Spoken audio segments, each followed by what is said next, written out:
দেব এবং শুভশ্রী আবারও জুটি বেঁধে আসছেন এই পুজোয়। তাদের 7 নম্বর ছবি একসঙ্গে।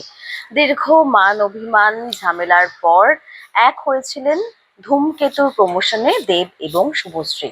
তারপর দর্শকদের চাহিদা অনুযায়ী তাদের কথা রেখে আবারও জুটিতে আসছেন দেব এবং শুভশ্রী গঙ্গোপাধ্যায়। যদিও ছবির নাম এখনো ঠিক হয়নি, তাই সম্প্রতি দেব নিজের সোশ্যাল মিডিয়ায় একটি পোস্ট শেয়ার করে সাজেশন চেয়েছেন ছবির নাম কি দেওয়া যায়। কমেন্ট বক্স ভরে গিয়েছে, অনেকেই অনেক নাম সাজেস্ট করেছেন কি নাম হতে পারে ছবির।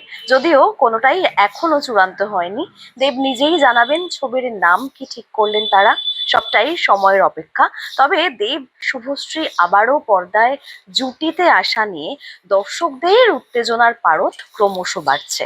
কারণ দেব শুভশ্রীর অনুরাগীরা অধীর আগ্রহে অপেক্ষা করে রয়েছেন আবারও তাদের ধূমকেতুর পর একসঙ্গে পর্দায় দেখার জন্য।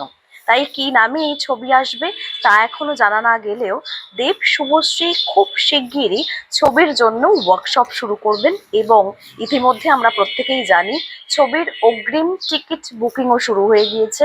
প্রায় হাউসফুল হতে চলেছে শহরের একাধিক প্রেক্ষাগৃহ। তাই এবারের পুজো দেব শুভশ্রীর ছবি জমিয়ে রাখবে যে বাংলার প্রত্যেক দর্শককে, তা কিন্তু বেশ বলা যায়।